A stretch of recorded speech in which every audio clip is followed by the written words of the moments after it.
guys, what's up? I'm Brian here doing another video for you guys, and this time I'm going to talk about a little project. Now, before we talk about the project itself, I need to give a little bit of backstory. Now, Transformers Cybertron was the first series where I got into the Transformers franchise. I watched a couple of the series beforehand, like Beast Wars, Armada, and maybe one or two episodes of Robots in Disguise, but I never really got hooked into the franchise. I was just like, hey, look! Giant robots in a TV show, that looks pretty cool.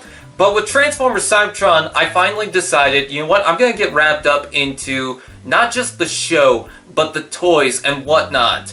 So when I hear characters like Hotshot, Jetfire, Vector Prime, Landmine, Scattershot, Optimus Prime, it just screams nostalgia for me. Even if the show isn't that great, I still love hearing that, and I still love seeing those characters. So when Galaxy Meteor came out, I thought, wow, that is an incredible toy.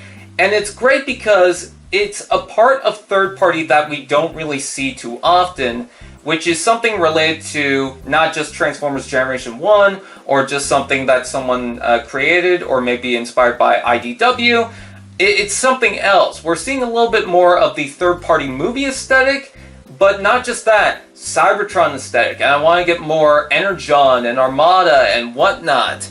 So when I heard about this project, which is called the Cult Construct CC-01 Satchel, I got excited because it's obviously heavily inspired by Transformers Cybertron Scattershot.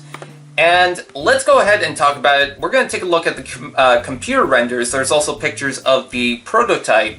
But taking a look at the alt mode, it looks fantastic. I love this little guy, the nice little blue tank aesthetic to him.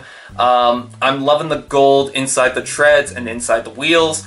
I love the blue all around it, this heavy-duty, tiny vehicle. It's just great. I even like the kind of dirt brown or gold mustard on the side there.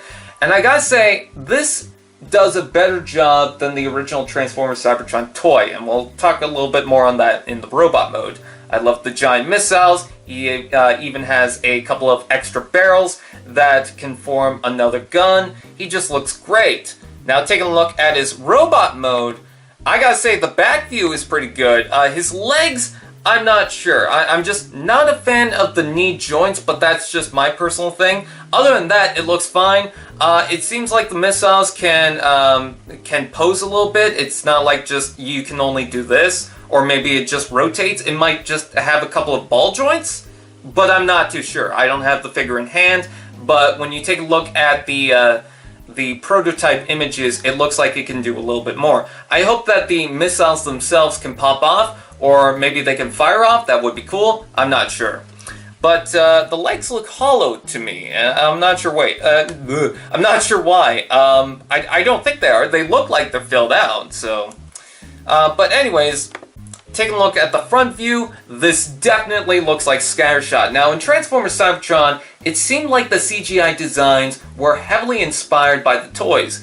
But looking back at the toy for Scattershot, it didn't really look that great. The goldish coloring looked a little too yellow. I personally don't actually have the toy. I went back at the photos and it just doesn't look that great. This looks so much better. It feels more filled in. I'm loving the head sculpt because one of the things I found funny about Scattershot is I never clued in that the goggles wasn't his eyes. I thought it was his eyes the whole time. And I just thought, oh, that's the weirdest thing. But here, I can clearly see a visor, and I like that. You got the treads on the front of the legs. That's something that the original toy had. You know, it still has kibble, but it's obviously more so inspired by that CGI design. And I even like how the wheels, this might just be me, but it looks like it's got machine guns inside that. Whether that was the intention or not, I just kind of like that. I even love the chest, where it's that big blue front of the vehicle, and the missiles going above the shoulders. It just looks fantastic. I am so happy with this, and I'm hoping that this goes well. Now, currently, Cult Constructs has a pre-order thing going for about 30 days. I think it's going for about maybe 20 more days. I can't remember. because I didn't do this video right away. It's been out for a while, so I'm just taking a guess. Anyways, if you guys want to support the project, I will link it down in the description below. And currently, I can't really pre-order it right now, but I wanted to do something for them because I am so happy that someone is taking the time to give a little bit of love to something that's not just Generation 1 or IDW or something like that. You know, I have no problem with those projects, but I'm so happy that we're getting more Cybertron, because that is also something that's nostalgic for other people. It looks great, and I'm hoping for more. I'm hoping for maybe a flake repaint that's maybe green, or maybe it's like the black and white version. Kind of like how the movie Scattershot had a flake repaint that was black and white. I don't know. I'm just saying I would like to see that. They don't have to do it. I'm just saying. But if this is the only project that they do for this mold, I'm fine with that. And I'm hoping that they do more Transformers Cybertron themed projects. So again, I will link it down in the description below. With that said, I thank you guys for watching. Please like, comment, share, subscribe, and all those fun doodads. And I will see you guys next time.